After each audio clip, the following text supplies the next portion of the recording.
Hi everyone, this is Dr. Nitin Choda and welcome to this episode of Ignition Time. We are in uncharted territory as a country. Fox News just pulled away from the White House press secretary Kayleigh McEnany, who said that the other side was inviting fraud, was inviting illegal votes, and this was such a strong comment that the Fox News host pulled away from this incredible comment from Kayleigh McEnany.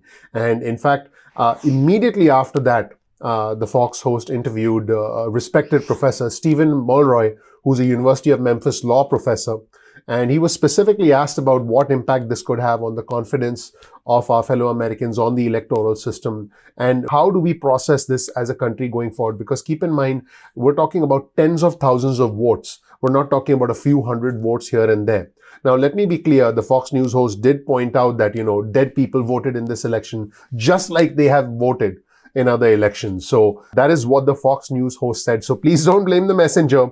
I want to be clear before I continue and before I show you the clip, which by the way is a very interesting clip. For me, it's not about the red or the blue. It's about the red, white and blue. I'm not Democrat. I'm not Republican. I'm American. I'm a citizen journalist. So the Fox News host asked the professor, about how we can process this, how we can come to terms with this as a country. And what the interesting point that was discussed was you need to prove that enough votes need to be invalidated for President-elect Joe Biden, which is tens of thousands of votes, and not just in one state, in more than one state. You need to have enough votes that need to be invalidated that would undo the lead that President-elect Biden has, because right now President-elect Biden has a lead of several thousand votes, in some cases tens of thousands of votes, specifically in the state of Pennsylvania, for example. So it was discussed that, undoing such a massive lead would, I quote, be a tall order. You can watch the segment for yourself and judge, but undoing a lead as big as this would be a tall order. Listen, let's be clear. We all want fair and honest elections, but for us to question the integrity of the election, there needs to be some proof.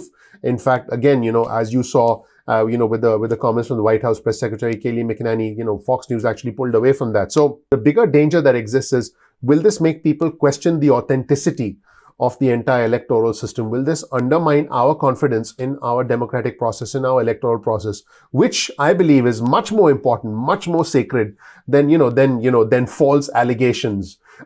Look, anybody can make allegations, but they have to be proven. There needs to be evidence. So this loose talk, and by the way, the phrase loose talk was used by Stephen Mulroy, the University of Memphis law professor, and he used the phrase. He said, "Loose talk can undermine the integrity of the electoral system, can undermine our confidence, our support in the system." Let's take a look at this segment, and I want you to judge for yourself. Let's roll the tape and see what the professor had to say on Fox today. Let's watch. Most people, rational people, would say, well, if you've got proof of that, let's show it up front. I have no doubt that dead people voted in this election, as they have in every election, at least that I can remember. But in the numbers, that would change or swap the results. What do you think of that?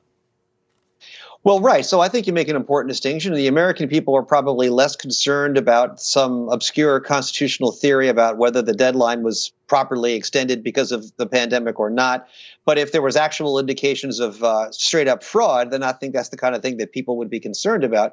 But you, I think, Neil, correctly point out that you need to show a number of fraudulent votes that are large enough to undo the lead that Biden has, not only in Pennsylvania, but in a couple of other states as well. And that seems like it would be a tall order.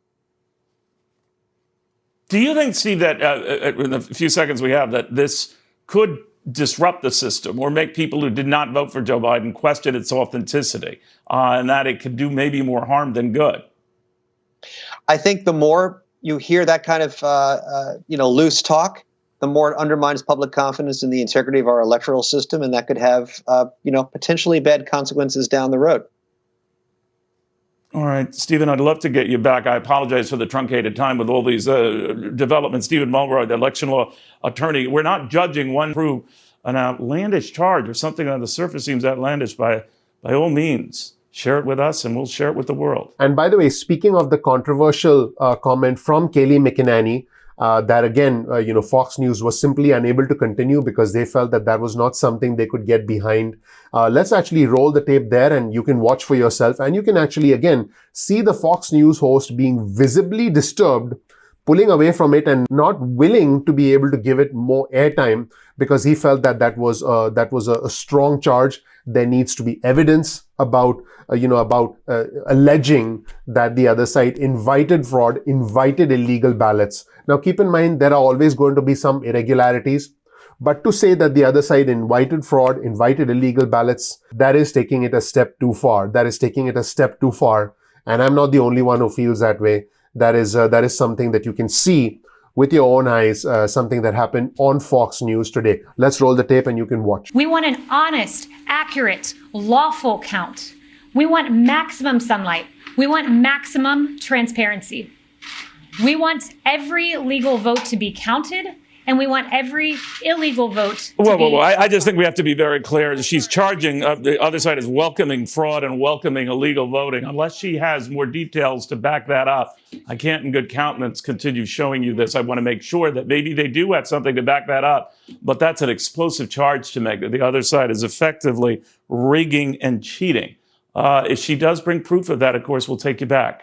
So far, she has started saying right at the outset, welcoming fraud, welcoming illegal voting. It's just unbelievable that we're even having this discussion to make the allegation that the other side was inviting fraud, inviting illegal votes without having proof. Because remember, we have a system, we have legal recourse. Everything can be proven and can be litigated in a course of law. But to be able to say that, the other side was inviting this, so much so that the news outlet that supports you decides to cut you off, is just unbelievable. It gives you an indication of the times that we live in. In fact, on your screen, you'll see a tweet from Ashley Parker, who's a White House reporter for the Washington Post. And Ashley wrote that Fox News just cut away from the White House Press Secretary Kayleigh McEnany, saying that the network could not, in good conscience, continue to air her false claims for which she has provided no supporting evidence, because this does indeed undermine the trust in the electoral system. This does make us question the authenticity of the elections and, by extension, the mandate of the President-elect Joe Biden. Listen, I just want to be clear to our viewers and subscribers. If you look at this through the lens of partisanship, you can choose to do it that way, but I don't. For me, it's not about the red or the blue. It's about the red, white, and blue. I'm not Democrat. I'm not Republican. I'm American.